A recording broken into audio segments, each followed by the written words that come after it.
O prometido é deuda, que estamos con Octavio, que se nos trae a Paco, se chama, non? Paquiño, Paco Paquiño. Paquiño, pros amigos. Nos chamamos de Paquiño. Bueno, que é un mastín fermoso que a xente pode adoptar. Preséntanos un pouco a Paco, a Paquiño. Paquiño ten 7 meses. É un cruce de mastín con non se sabe que. Podría ser un border collie, podría ser un borcejo, podría ser calquer tipo de un can. Pero ten 7 meses, é un can que, non, evidentemente, se temos sitio e se temos un piso grande ou vamos a quitar moitas veces, podía estar un piso, pero mellor está nunha finca con ovellas, con cabras, ca xente que este como unha cabra tamén, como eu. Pero entonces ten que estar un pouquiño ali con eles porque necesita espazo. Claro. Necesita desfogarse, necesita andar con outros animais, e os cans necesitan, sobre todo, traballar. Entón, caxa ovellas, caxa vacas, caxa... Que se cansen un pouquiño. Porque onde está agora mesmo Paquiño? Que está nun refugio? Paquiño está nunha protectora, e Paquiño, para adoptar, hai que saber unha cousa importante, que as protectoras non é coller... Primeiro, cando decimos, non, me regalou meu primo, eso está fora da lei. Está fora da lei, non te regalou teu prima, a non ser que teña núcleo zoológico.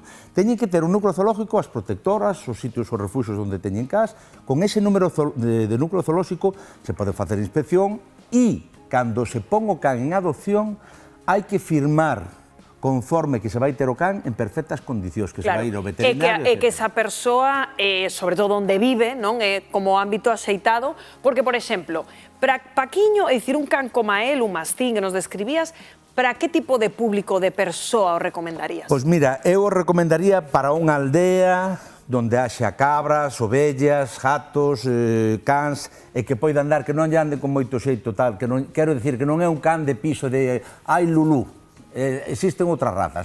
Paquiño o que quere é estar metido no barro, metido no... Xa se ve que está como moi inquieto, non? Está aí que bonito, E hai que deixalo un pouquiño que se faga can, é dicir, anda buscando unha familia. Cando un can está nunha protectora ou nun sitio onde está, a pesares de que estea ben cuidado, faltalle o amor dunha familia, porque non é o mismo.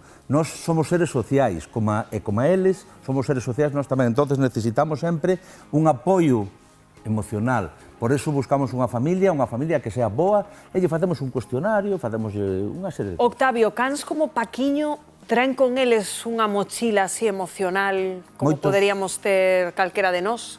Pois mira, gran pregunta.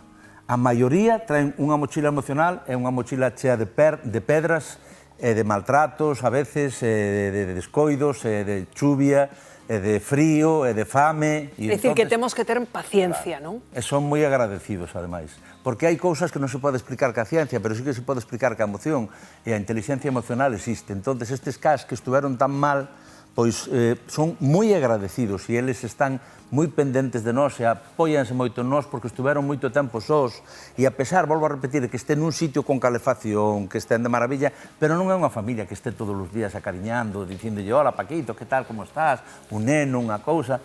Entón, todo isto hai que poñelo sempre en boga, hai que decirlle á xente que colla os cans, non somente porque sean novos e porque sean vos, senón porque, ademais, o necesitan eles tamén. Sen dúbida, sen dúbida. Bueno, pois oxalá alguén que este vendo o termómetro, pois lle guste Paquiño e nos chame, e xa lle damos máis datos de cal é a protectora, bueno, pois onde pode comezar eses trámites de adopción, se lle apetece. Grazas, Octavio, como sempre. Grazas a vos, como sempre.